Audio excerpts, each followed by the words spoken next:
Big boss Malayalam season 6 episode number 59 live അപ്ഡേറ്റിലേക്ക് പോവാം. അപ്പൊ ഇന്നലെ ഞാൻ BB+ കണ്ടു. അപ്പൊ എനിക്ക് ഭയങ്കര ഇഷ്ടപ്പെട്ട കുറച്ച് കാര്യങ്ങളുണ്ട്.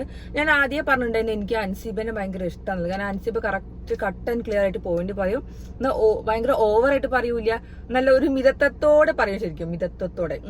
അതെനിക്ക് ഭയങ്കര ഇഷ്ടം. പക്ഷെ കറക്റ്റ് ആയിട്ട് പോയിന്റ് പറയും. അപ്പൊ ഇന്നലെ BB+ പവർ ടീം, ശരിക്കും പറഞ്ഞാൽ നമ്മൾക്ക് അറിയാം പവർ ടീം എന്ന് പറയുന്നത് ഋഷിയാണ് ക്യാപ്റ്റനെങ്കിലും പിന്നെ പവർ ടീമാണെന്നുണ്ടെങ്കിലും അൻസിബയാണ് അവിടെ ഫുള്ള് ഹാൻഡിൽ ചെയ്യുന്നത്. അപ്പൊ ഇന്നലെ പവർ ടീമിന്റെ കുറെ റൂൾസ് ഒക്കെ കറക്റ്റ് ആയിട്ട് അൻസിബ പറയുന്നത് കേട്ടു. എന്താ പറയാ, അതേപോലെ അതിന്റെ ഇടയ്ക്ക് ജാസ്മിനും സിജോയും അതിനെതിരെ പറയാനൊക്കെ നോക്കി. പക്ഷെ അൻസിബ ആണ് കറക്റ്റ് ആയിട്ട് പോയിന്റ് പറഞ്ഞത്. ഞങ്ങൾ തീരുമാനിക്കും പവർ എന്നുള്ള രീതിയിലാണ് അൻസിബ ഫുള്ള് കാര്യങ്ങൾ ഏറ്റെടുത്തത്. അതിന്റെ ഇടയ്ക്ക് നോറിയും പറയാൻ പോയി, പിന്നെ റസ്മിനൊക്കെ പറയാൻ പോയിട്ട് ശരിക്കും. അപ്പോ ഇതാണ് അൻസിബന്റെ എനിക്ക് പോയിന്റ്സ് ഒക്കെ ഭയങ്കര ഇഷ്ടമായി. പിന്നെ അൻസിബ റൂമിൽ നിന്ന് ഇരുന്ന് പറഞ്ഞതും ബാക്കിയുള്ളവരുടെ സീരിയൊക്കെ കേൾക്കാൻ വേണ്ടിയിട്ടൊക്കെ പറഞ്ഞത് നല്ല കറക്റ്റ് പോയിന്റ്സ് ആയിരുന്നു. അത് കഴിഞ്ഞിട്ട് പിന്നെ നോറ കരച്ചിൽ ഡ്രാമ ഇറക്കി. അതായത് എന്നെ പറയാൻ സമ്മതിച്ചില്ല, എനിക്കത് ഹേർട്ടായി, ഞാൻ പറയാൻ പുറപ്പെട്ടേക്ക്, അങ്ങനെ പറഞ്ഞു ഇങ്ങനെ പറഞ്ഞു പറഞ്ഞിട്ട് നോറയ്ക്ക് കുറച്ച് സീൻ ഉണ്ടായിരുന്നു. പിന്നെ നോറ സ്ഥിരമുള്ളതാണ്. നോറയ്ക്ക് പിന്നെ എവിടെയും എന്തെങ്കിലും കണ്ട അപ്പം അങ്ങോട്ട് ഓവറായിട്ട് കാണിക്കണം. മീൻസ് ബിഗ് ബോസ് ഹൗസ് ആണ്, ടാസ്ക് കളിച്ചാലേ അല്ലെങ്കിൽ കുറച്ച് ആക്റ്റീവ് ആയാലേ കാര്യങ്ങളുള്ളൂ എന്ന് നോറയ്ക്ക് അറിയാം. അതുകൊണ്ട് തന്നെ കിട്ടുന്ന സ്ഥലത്ത് ഫുള്ള് നുഴഞ്ഞു കയറി ആക്റ്റീവ് ആവാൻ നോക്കുന്ന ആളാണ് നോറ. പക്ഷെ ആ പവർ ടീം എന്ന് പറയുന്നത് ഫൈനൽ വാക്ക് എന്തായാലും അൻസിബന്റെ തന്നെയാണ്. കാരണം എനിക്ക് തോന്നിയ കാര്യമാണ്. കാരണം അൻസിബ നല്ല കറക്റ്റ് ആയിട്ട് പോയിന്റ്സ് പറയുന്നുണ്ട്, നല്ല ക്ലിയർ ആയിട്ട് പറയുന്നത്. പിന്നെ എന്താ പറയാ, പിന്നെ പവർ ടീമിനെ ഡിവൈഡ് ചെയ്ത്, അല്ല പവർ ടീം അല്ല, പിന്നെ ഓൾറെഡി പിന്നെ ഹോട്ടൽ ടാസ്ക് വന്നു. ഹോട്ടൽ ടാസ്ക് വന്നപ്പോൾ ഡിവൈഡ് ചെയ്യുന്ന കാര്യമൊക്കെ സംസാരിച്ചതൊക്കെ നല്ല അടിപൊളിയായിരുന്നു. എങ്ങനെ എന്താക്കുക അവർ പ്ലാൻ ചെയ്യുന്നുണ്ടായിരുന്നു. അപ്പോൾ സായിയൊക്കെ അവിടെ പറയുന്നുണ്ടായിരുന്നു മറ്റേ ഫുഡിന്റെ ടീമാണെങ്കിൽ നല്ല സുഖമാണ്, കാരണം ഫുഡിന്റെ ടീമിനാവും കൂടുതൽ ടിപ്സ് കിട്ടുക, ഫുഡ് നന്നായാലും അപ്പൊ അതൊക്കെ കിട്ടാൻ നല്ലതാണെന്നൊക്കെ പറയുന്നുണ്ടായിരുന്നു. അപ്പോൾ അങ്ങനെ അത് കഴിഞ്ഞിട്ട് പിന്നെ രാവിലെ മോർണിംഗ് ടാസ്ക് തുടങ്ങണം. എങ്ങനെയാ വെച്ചാല് നമ്മളെ പവർ ടീമാണ് ഹോട്ടലിന്റെ ഓണേഴ്സ്, മീൻസ് പവർ ടീം. അപ്പൊ അവര് ബാക്കിയെല്ലാ 3 ടീമിനെയും ഇന്റർവ്യൂ ചെയ്തിട്ട് അതിന് ആൾക്കാരെ തിരഞ്ഞെടുക്കുക. അതായത് ഒന്ന് എന്റർടൈൻമെന്റ് ആൻഡ് മസാജിങ്, പിന്നെ ഒന്ന് ഹോം സർവീസ് ആൻഡ് ബാത്റൂം, പിന്നെ ഉള്ളത് കിച്ചൺ ഡ്യൂട്ടി. അപ്പൊ മൂന്ന് ടീമായിട്ടാണ് അവര് ഉള്ളത്. അപ്പൊ 3 ടീമുകളെയും എടുക്കാൻ വേണ്ടിയിട്ടുള്ള ഇന്റർവ്യൂ നല്ല അടിപൊളിയായിരുന്നു. എനിക്ക് ഭയങ്കര ഇഷ്ടം. നല്ല രസമായിട്ട് എല്ലാവരും ഉത്തരം പറഞ്ഞിരുന്നു. അപ്പൊ അവിടെയാണ് നമ്മളൊരു അടി പൊട്ടിയത് നമുക്ക് പറയാം. അപ്പോൾ നമ്മളെ ഫസ്റ്റ് ടീം പോയത് സായിന്റെ ടീമാണ്, അത് ടണൽ ടീം. അപ്പൊ അവര് നല്ല കാര്യങ്ങളൊക്കെ ഇങ്ങനെ പറയുന്നുണ്ടായിരുന്നു. ഞങ്ങൾ ഇങ്ങനെ ചെയ്യും അങ്ങനെ ചെയ്യുന്നൊക്കെ പറഞ്ഞു. പിന്നെ അത് കഴിഞ്ഞിട്ട് പിന്നെ നെസ്റ്റോ ഡെന്ന് പോയി, പിന്നെ നെസ്റ്റും പോയി. അപ്പൊ അവര് 3 പേരും 3 ടീമും നല്ല അടിപൊളിയായിട്ട് പ്രസന്റ് ചെയ്തു. ഏതൊക്കെ ഡ്യൂട്ടി ചെയ്യും, എങ്ങനെയൊക്കെ ചെയ്യും എന്നുള്ള കാര്യങ്ങളൊക്കെ കറക്റ്റ് പറയുന്നുണ്ടായിരുന്നു. അപ്പൊ അതൊക്കെ ചെയ്തു. അപ്പോഴാണ് നമ്മുടെ അപ്സരയും ശരണ്യയും തമ്മിലൊരു അടി പൊട്ടിയത്. അതെന്താന്ന് വെച്ചാല് ആ ടീമിന്റെ ഇന്റർവ്യൂ നടക്കുമ്പോൾ അപ്സരയാണ് ഓവറായിട്ട് ഞാൻ പറയണില്ല, ഒരു ടീമായിട്ടാണ് ശരിക്കും പെർഫോം ചെയ്യുന്നത്. അപ്സരയാണ് എല്ലാ കാര്യങ്ങളും ഉത്തരം പറഞ്ഞുകൊണ്ടിരുന്നത്. അതായത് ശരണ്യന്റെയും നന്ദനന്റെയും കൈ ഇങ്ങനെ പിടിച്ച് പറയണ്ടെന്നുള്ള രീതിയിൽ ഞാൻ പറയാം എന്ന രീതിയിൽ അപ്സര അവിടെ കുറെ സംസാരിക്കുന്നുണ്ടായിരുന്നു. അതെന്തായാലും ശരണ്യക്ക് അങ്ങനെ പിടിച്ചില്ല. അപ്പൊ ആ ഒരു വഴക്ക് അവിടെ ഉണ്ടായി. ശരണ്യ പറഞ്ഞത് സംസാരിക്കാൻ സമ്മതിച്ചില്ല എന്നൊക്കെ ഉള്ള രീതിയിലാണ് ശരണ്യ അവിടെ പിന്നെ ഫുള്ളായ ആ പേരും കൊണ്ടാണ് ശരണ്യയും അപ്സരയും തമ്മിൽ അടിണ്ടായത്.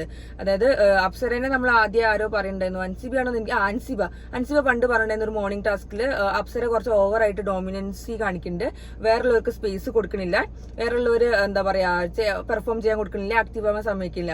പക്ഷെ അതിന് അപ്സര തിരിച്ചൊരു കാര്യം പറഞ്ഞിട്ടുണ്ടായിരുന്നു ആ ടാസ്കിൽ തന്നെ, നമ്മളെ അതായത് സ്പേസ് നമ്മളായിട്ട് എടുക്കേണ്ട ആളാണ്, അതായത് വേറൊരാളല്ല ഡിസൈഡ് ചെയ്യേണ്ടത് നമ്മളെ സ്പേസ് എന്ന് പറഞ്ഞിട്ട്. അപ്പൊ അതേ സംഭവം തന്നെ ഇവിടെ ഉണ്ടായിരുന്നു. പക്ഷെ അവിടെ അവരെ ആസ് എ ടീം വർക്കാണ് ശരിക്കും ഉപയോഗപ്പെടുത്താൻ നോക്കിയത്. പക്ഷെ എനിക്ക് തോന്നി ചിലപ്പോൾ 2 വശം ഉണ്ടാവും. അപ്സര ബാക്കിയുള്ളവരെ സംസാരിക്കാൻ അനുവദിക്കാതെ എനിക്കെല്ലാം അറിയാം, ഞാൻ തന്നെ പറഞ്ഞാൽ മതി, ഞാൻ പറഞ്ഞാൽ അവർ കൺവിൻസ് ആവുന്ന രീതിയിലാണ് അപ്സര സംസാരിച്ചത്. തന്നെ എനിക്കും അതും ഫീൽ ചെയ്തു. അല്ല ഇനി അവരുടെ ടീം വർക്ക് ആയിട്ടും കൂടി ആവാം അപ്സര അങ്ങനെ സംസാരിച്ചിട്ടുണ്ടാവും, ബാക്കിയുള്ളവർ പറഞ്ഞാൽ ശരിയാവില്ല എന്ന രീതിയിൽ. കാരണം അവിടെ ശരണ്യ പറഞ്ഞിട്ടുണ്ടായിരുന്നു എനിക്ക് സ്പാന്റെ കാര്യങ്ങളൊക്കെ കറക്റ്റ് അറിയാം, ഞാൻ അതൊക്കെ പറയാൻ നിൽക്കുന്നു, പക്ഷെ അത് അപ്സര കൈ ഇങ്ങനെ വെച്ച് സംസാരിക്കാൻ സമ്മതിച്ചില്ല എന്ന രീതിയിലൊക്കെ അവിടെ സംസാരമൊക്കെ ഉണ്ടായി. എന്നിട്ട് എന്താ പറയാ ശരണ്യ ഇത് പറയുന്നുണ്ട് എന്നെ, പിന്നെ അതിന്റെ ഇടയ്ക്ക് ഈഗോ എന്നുള്ള സംസാരമൊക്കെ വന്നു. അപ്സര എന്താ ശരണ്യന്റെ ഈഗോ ആണ് അടിച്ചത് അങ്ങനെയൊക്കെ പറഞ്ഞപ്പോ ശരണ്യയും അപ്സരയും കൂടി പൊട്ടി. ശരണ്യ അങ്ങോട്ട് പൊട്ടി, ഇങ്ങോട്ടും പൊട്ടി, രണ്ടുപേരും ഭയങ്കര തർക്കം. അപ്പൊ നമുക്ക് അറിയണ അൻസിബ കുറച്ച് ആദ്യം ഭയങ്കര ഇഷ്ടം, ഇപ്പോഴും ഇഷ്ടം തന്നെയാണ്. പക്ഷെ അപ്സര ബാക്കിയുള്ളവരെ എന്താ പറയാ അത് വേറൊരാളും അങ്ങനെ എന്താ പറയുന്നു, അപ്സര വേറൊരാളെ ആരെങ്കിലും പെർഫോം ചെയ്യുന്നത് സൂപ്പർ ആയി കഴിഞ്ഞാൽ അപ്സരയ്ക്ക് അത് ഇഷ്ടപ്പെടില്ല, വേറൊരാളെ പെർഫോം ചെയ്യാൻ പറ്റില്ല. പക്ഷെ വേറൊരു കാര്യമുണ്ട്, നമ്മൾ ബിഗ് ബോസ് ഹൗസിലാണ് നമ്മളായിട്ടാണ് ഓരോ അവസരങ്ങൾ ഉണ്ടാക്കി എടുക്കേണ്ടത്. അപ്പൊ അതൊരു കറക്റ്റ് പോയിന്റ് ആണ്. അപ്പൊ അവിടെ ഒരു ശരണ്യ അപ്സര ഫൈറ്റ് ഉണ്ടായിരുന്നു.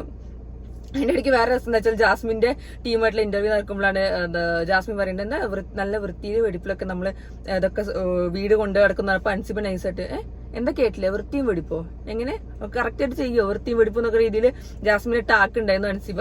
ജാസ്മിൻ ചിരിക്കുന്നുണ്ട്, നല്ല രസമുണ്ടായിരുന്നു. പക്ഷെ അത് കാണാൻ അൻസിബ നല്ല കറക്റ്റ് ആയിട്ട് എറിയുണ്ടായിരുന്നു. പിന്നെ അതേപോലെ സായിന്റെ ടീമിൽ സായിനോട് റോബോട്ടാണെന്നുള്ള രീതിയിലാണ് അവിടെ വീട്ടിൽ വളർത്തിയെന്ന വീട്ടിലുണ്ടാക്കിയ റോബോട്ടാണെന്നുള്ള രീതിയിൽ സായി അവിടെ റോബോട്ടിന്റെ ഇതിലാണ് ആ ഒരു രീതിയിലാണ് സംസാരിച്ചത്, റോബോട്ട് ആവും എന്നുള്ള രീതിയിൽ. അതേപോലെ ഞാൻ വേറൊരു കാര്യം അപ്പൊ അത് അങ്ങനെയൊക്കെ സംസാരിച്ചു. ഈഗോന്റെ കാര്യം പറഞ്ഞിട്ടാണ് കൂടുതൽ ഉണ്ടായത്. ഇന്നലെ രാത്രി വേറെ സംഭവം ഉണ്ടായി. ശ്രീരേഖ ചെന്നിട്ട് ക്യാമറയുടെ മുന്നിൽ എന്തൊക്കെയോ ഷോ ഓഫ് കാണിക്കുന്നത്. കാരണം എന്താന്ന് വെച്ചാല് ശ്രീരേഖ ഓൾറെഡി നോമിനേഷനിൽ വിട്ടു, എവിക്റ്റ് ആവുന്നുള്ള ഏകദേശം ഒരു ധാരണയായി. എന്നാലും പക്ഷെ എനിക്ക് പേടിയില്ല, ഞാൻ എവിക്റ്റ് ആവില്ല, അങ്ങനെ ഇങ്ങനെ എന്നൊക്കെ ഇങ്ങനെ പറഞ്ഞ എല്ലാ സ്ഥലത്തും നടക്കണ്ടെന്ന്. പിന്നെ ക്യാമറയോടൊക്കെ ചെന്നിട്ട് എന്തൊക്കെയോ പറയണ്ടെന്ന് ഒന്നാമത് കാണിക്കില്ല, ലൈവായോണ്ട് കാണിച്ചതാവും, വേറെ കണ്ടന്റ് ഇല്ലാത്തതുകൊണ്ടാവും കാണിച്ചിട്ടുണ്ടാവും. ശ്രീരേഖ സംസാരിക്കുന്നൊക്കെ ഇടയ്ക്ക് ഇങ്ങനെ കണ്ടത് ഭയങ്കര ബോറായിരുന്നു, ഒരു രസം ഉണ്ടായിരുന്നില്ലായിരിക്കും. പിന്നെ എന്റെ ഇടയ്ക്ക് രാത്രി സംസാരിച്ച കൂട്ടത്തില് എന്റെ ജാസ്മിൻ കുളിച്ച് കഴിഞ്ഞ് വന്നപ്പോൾ നോറ കളിയാക്കിയതും നല്ല രസം ഉണ്ടായിരുന്നു. ഇപ്പൊ ഓരോരുത്തരൊക്കെ കുളിച്ച് വന്നു എന്നൊക്കെ രീതിയിൽ ജാസ്മിനെ ട്രോൾ ചെയ്തത്, നോറ കുളി കഴിഞ്ഞ് വന്നു എന്നൊക്കെ രീതിയിലുള്ള സംസാരമൊക്കെ നല്ല അടിപൊളിയായിരുന്നു. പിന്നെ ഏറ്റവും രസം എന്താണെന്ന് വെച്ചാൽ നോറയ്ക്കെതിരെ സിജോയും ജാസ്മിനും നല്ലോണം കളിക്കുന്നുണ്ട്. അത് സിജോ ഒന്നാമത് ഓൾറെഡി ഒരു മോർണിംഗ് ടാസ്കിൽ പറഞ്ഞു, നോറ കാരണമാണ് ഞാൻ പുറത്ത്, നോറ പറഞ്ഞ് എന്റെ റോക്കി ഇതായി പ്രൊവോക്കായി, അങ്ങനെയാണ് റോക്കി സിജോന്റെ തല്ലിയെന്ന രീതിയിൽ. അപ്പോൾ സിജോ ഓൾറെഡി പറയുന്നുണ്ട്, ഞാൻ 3 ആഴ്ച അവിടെ റൂമിൽ നിന്നപ്പോൾ എന്റെ മനസ്സിൽ ഫുള്ള് നോറ എന്ന് മാത്രം ഉണ്ടായിരുന്നല്ലോ, നോറയാണ് എല്ലാത്തിനും കാരണം എന്നുള്ള രീതിയിൽ സിജോ അങ്ങനെ പറയുന്നുണ്ട്. അപ്പോൾ ജാസ്മിന് ഓൾറെഡി വെറുപ്പാണ് നോറേനെ. അപ്പൊ ഇവർ രണ്ടുപേരും കൂടി ഭയങ്കര നോറേനെ അറ്റാക്ക് ചെയ്യുന്ന രീതിയിലാണ്. മറ്റേ സിജോ പറയുന്നുണ്ട് അവള് സാഡിസ്റ്റ് ആണ്, അവള് ജാസ്മിൻ പറയുന്നുണ്ട് എന്താ ഗബ്രി പോയപ്പോൾ ഭയങ്കര ചിരിക്കുന്നുണ്ടായിരുന്നു, അവൾക്ക് ഗബ്രി പോയതിന്റെ ചിരിയല്ല, ഞാൻ അത് കണ്ട് വിഷമിക്കുമ്പോൾ ചിരിയാണെന്നുള്ള സംസാരമൊക്കെ ഇന്നലെ ഉണ്ടായിരുന്നു കേട്ടോ. അത് ഞാൻ ഇന്നലെ പറയാൻ വന്നു. അപ്പോൾ സിജോയും ജാസ്മിനും കൂടി ചേർന്ന് ഒന്നിച്ച് നോറയ്ക്കെതിരെ അറ്റാക്ക് ചെയ്യാനുള്ള കുറെ പ്ലാനൊക്കെ ഉണ്ടായിരുന്നു. അപ്പൊ നല്ല രസമായിരുന്നു. ഒരു എന്റെ ടാസ്ക്കാണ്, ഗെയിമാണ്. സിജോ എല്ലായിടത്തും നിന്ന് പ്ലാനിങ് ഒക്കെ നടക്കുന്നുണ്ട് കേട്ടോ, അത് വേറെ കാര്യം. അങ്ങനെ അത് കഴിഞ്ഞിട്ട് പിന്നെ നമ്മുടെ ഇത് വന്നു, എന്തായത് ഹോട്ടൽ ടാസ്ക്, ബിബി ഹോട്ടൽ ടാസ്ക്. അപ്പൊ അതിന്റെ ഇതൊക്കെ വായിച്ചു. അപ്പൊ എല്ലാവർക്കും നല്ല വേഷം, നല്ല അടിപൊളി വേഷമായിരുന്നു. മറ്റേ കഫ്താനാണ് ഉണ്ടായിരുന്നത്. അപ്പൊ എനിക്ക് തോന്നുന്നത് തായ്ലൻഡ് ആ ഒരു ടൈപ്പ് ഡ്രസ്സാണ്, ഒരു വേറെ നാട്ടിലത്തെ ടൈപ്പ് ഡ്രസ്സാണ് നമുക്ക് കിട്ടിയത്. പിന്നെ തൊപ്പിയൊക്കെ ഉണ്ടായിരുന്നു, നല്ല അടിപൊളി വേഷങ്ങളൊക്കെ ഇട്ടിട്ടാണ്. അപ്പോൾ ഇവരെല്ലാം ഡിവൈഡ് ചെയ്തു. അതിൽ സായി റോബോട്ടാണ്, പിന്നെ അവരുടെ ടീം എന്റർടൈൻമെന്റ് ആണ്. അപ്പൊ സായി റോബോട്ടാണ്, നല്ല മറ്റേ തൊപ്പിയും ആ സാധനമൊക്കെ വെച്ചിട്ട് സായി കുറെ പ്ലാനിങ് ഒക്കെ കണ്ടു. പക്ഷെ നല്ല രസം ഉണ്ടായിരുന്നു, എങ്ങനെയാവണം കളിക്കണം എന്നൊക്കെയുള്ള ഭയങ്കര പ്ലാനിങ് ഒക്കെ ആയിരുന്നു. പിന്നെ ആ ഒരു സെറ്റപ്പ് വീടൊക്കെ നല്ല ഭംഗി ഉണ്ടായിരുന്നു. തട്ടുകട സെറ്റപ്പ്, പുറത്ത് അകത്ത് വെയിറ്റ് സ്പാ, വെയിറ്റ് റെസ്റ്റോറന്റ് എന്നിട്ട് കുറെ ഭംഗിയിൽ കോലൊക്കെ വെച്ചിട്ട് ആരോമാർക്കൊക്കെ വെച്ചിട്ട് നല്ല രസം ഉണ്ടായിരുന്നു. അങ്ങനെ അതൊക്കെ കഴിഞ്ഞിട്ടാണ് ബിഗ് ബോസ് അനൗൺസ് ചെയ്തത്. എത്രയും പെട്ടെന്ന് ഒരുങ്ങ, നല്ല ഡ്രസ്സായിരുന്നു, കാരണം നല്ല ഭംഗി ഉണ്ടായിരുന്നു. അപ്പൊ ഏത് നിമിഷവും കാർ ഓണിന്റെ ഒച്ച കേൾക്കാം. അപ്പൊ ഓണടി കേൾക്കുമ്പോൾ വേഗം പോയി അതിഥിയെ സ്വീകരിക്കാം. അങ്ങനെയാണ് നമ്മുടെ സ്വന്തം സാബുമോൻ വന്നത്. സാബുമോൻ പറഞ്ഞാൽ എനിക്ക് എന്റെ ഫേവറേറ്റ് കണ്ടസ്റ്റന്റ് ആയിരുന്നു സീസൺ 1-ലെ. കാരണം എനിക്ക് അവിടെ കുറെ ഫാൻസ് ഉണ്ടായിരുന്നു പേളിക്കൊക്കെ, പക്ഷെ എനിക്ക് ആ സീസണിൽ ഏറ്റവും ഇഷ്ടം സാബുമോനായിരുന്നു. കാരണം സാബു അടിപൊളി ഗെയിം പറയുന്നു ആ സീസണിൽ. എന്തായാലും ആദ്യത്തെ ബിഗ് ബോസ് സീസണിലെ വിന്നറാണല്ലോ, അപ്പൊ നല്ല അടിപൊളിയാണല്ലോ. അപ്പൊ നമ്മളത് കണ്ടപ്പോൾ എനിക്ക് ഭയങ്കര ഇഷ്ടപ്പെട്ടു. അപ്പൊ അതിന്റെ എൻട്രി കാണാൻ ഞാൻ ഇങ്ങനെ വെയിറ്റ് ചെയ്തിരിക്കുന്നത്. അപ്പൊ ഞാൻ ആ എൻട്രി ഒക്കെ കണ്ടു, നല്ല രസം ഉണ്ടായിരുന്നു. മറ്റേ ആ പ്രൊമോയിൽ നല്ല രസം ഉണ്ടായിരുന്നു, തല താഴ്ത്തി മറ്റേ തൊപ്പിയും കൂളിംഗ് ഗ്ലാസും ഒക്കെ വെച്ചിട്ട് നല്ല രസം ഉണ്ടായിരുന്നു. അപ്പൊ ഞാൻ വിചാരിച്ചു, പിന്നെ നമ്മൾ കേട്ടത് ശ്വേതാമേനോനും കയറുന്നുണ്ട്, പിന്നെ 2-3 പേരൊക്കെ കയറുണ്ടെന്നൊക്കെ കേൾക്കുന്നുണ്ട്. പക്ഷെ മേ ബി ഇന്നലെ കയറിയത് സാബുമോ മാത്രമാവും, പിന്നെ മേ ബി ഇന്നത്തെ കയറുണ്ടാവും വേറെ ആരെങ്കിലും. അപ്പൊ നമുക്ക് നാളെ അറിയുള്ളൂ. അപ്പൊ സാബുമോ കയറിയിട്ട് നമ്മളെ സ്വീകരിക്കുന്ന എല്ലാം നല്ല അടിപൊളിയായിരുന്നു.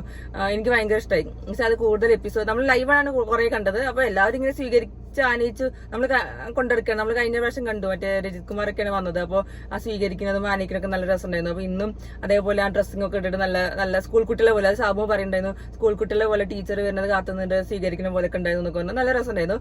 ഇനി അകത്തൊക്കെ കൊണ്ടുപോയിട്ട് എല്ലാവരെയും കാണിച്ച് മറ്റേ ഇപ്പൊ ചെയ്യാം, ഞങ്ങളിപ്പോ എന്ത് വേണമെങ്കിൽ ചെയ്യാം, ഡാൻസ് കളിക്കണോ ഏതൊന്നും വേണ്ടപ്പോ മെല്ലെ എനിക്ക് കുറച്ച് സമയം തരും, ഞാൻ എല്ലാ സ്ഥലത്തും അന്വേഷിക്കട്ടെ എന്നൊക്കെ പറഞ്ഞു. അതിനിടയ്ക്ക് പിന്നെ നോറ കുറെ കഥകൾ പറയാൻ തുടങ്ങി. സാബുമോ നല്ലോണം ഊക്കുണ്ട്, പക്ഷെ ഇവർക്ക് മനസ്സിലാവുണ്ടോ ഇല്ലെന്ന് മനസ്സിലാവില്ല. അവര് സങ്കടക്കഥ പറയാൻ വേണ്ടിയിട്ടാണ് സാബു വന്ന പോലെയാണ് അവരെ സംസാരം. നൈസായിട്ട് സാബു കാര്യങ്ങളൊക്കെ ചോദിക്കുന്നുണ്ട്, പക്ഷെ അത് ചോദിച്ചിട്ടുണ്ട് ആദ്യം മുതൽ ഇതുവരെ നടന്ന കാര്യങ്ങളൊക്കെയാണ് നോറ ഇരുന്ന് പറയുന്നത്, അങ്ങനെ ഇങ്ങനെ എന്നിട്ട് കുറെ കാര്യങ്ങൾ പറയുന്നുണ്ട്. അതൊക്കെ വെറും വേസ്റ്റ് ആണ്, നല്ലോണം തേഞ്ഞ് ഒട്ടുണ്ട് ശരിക്കും പറഞ്ഞ നോറ. അങ്ങനെയൊക്കെ പറഞ്ഞിട്ടില്ല. പിന്നെ അതിന്റെ ഇടയ്ക്ക് ജിൻഡോ പറയുന്നത്, ജിൻഡോ സ്വന്തം കഥയും പറയുന്നുണ്ട്, ഞാൻ പുറത്തായി അങ്ങനെയായി ഇങ്ങനെയെന്നൊക്കെ പറഞ്ഞിട്ട്, അതായത് പോയിട്ട് തിരിച്ചു വന്ന ആളാണെന്നൊക്കെ രീതിയിലൊക്കെ സംസാരിക്കുന്നത്. അതൊക്കെ ഒന്നും പറയേണ്ട കാര്യമുണ്ടോന്ന് എനിക്കറിയില്ല. നമ്മൾ ആ ഹോട്ടൽ ടാസ്ക് ടാസ്കിൽ നമ്മൾ അവരെ ഗസ്റ്റ് എന്ന രീതിയിൽ സ്വീകരിക്കുക, ആനയിക്കുക, സന്തോഷിപ്പിക്കുക, അതൊക്കെയാണ് ചെയ്യേണ്ടത്. നമ്മുടെ സങ്കടകഥകൾ പറയാം, മേ ബി ടാസ്കിന്റെ ഭാഗമായിട്ടും ഗെയിമിന്റെ ഭാഗമായിട്ട് പറയാം. ചിലപ്പോൾ ആ പേര് മുന്നേ ടിപ്സ് എന്തെങ്കിലും കിട്ടിയാലോ എന്ന് കരുതിയിട്ടാവും. അപ്പോൾ കൂടുതൽ ടിപ്സ് കിട്ടുന്നവരാണ് പവർ ടീമായിട്ട് ചലഞ്ച് ചെയ്യാന്നാണ് ബിഗ് ബോസിന്റെ ഇത് ടാസ്ക് എന്ന് പറയുന്നത്. അപ്പൊ നോക്കാം നമുക്ക് ഇനി എന്താണ്ടാവും. അപ്പൊ ഇന്നത്തെ രാത്രിത്തെ എപ്പിസോഡിൽ കറക്റ്റ് നല്ല അടിപൊളിയായിട്ട് സാബു വരുന്നത് എൻ്റെ ഒക്കെ നല്ല സൂപ്പറായിട്ട് കാണിക്കുന്നുണ്ടാവും. അപ്പൊ നമുക്ക് ഇനി വൈകുന്നേരം ഞാൻ ഇതുവരെ കണ്ടിട്ടുള്ളൂ. അപ്പൊ ഇനി എന്തൊക്കെ ഉണ്ടാവുക എന്നുള്ള രാത്രിത്തെ എപ്പിസോഡിൽ കണ്ടറിയാം.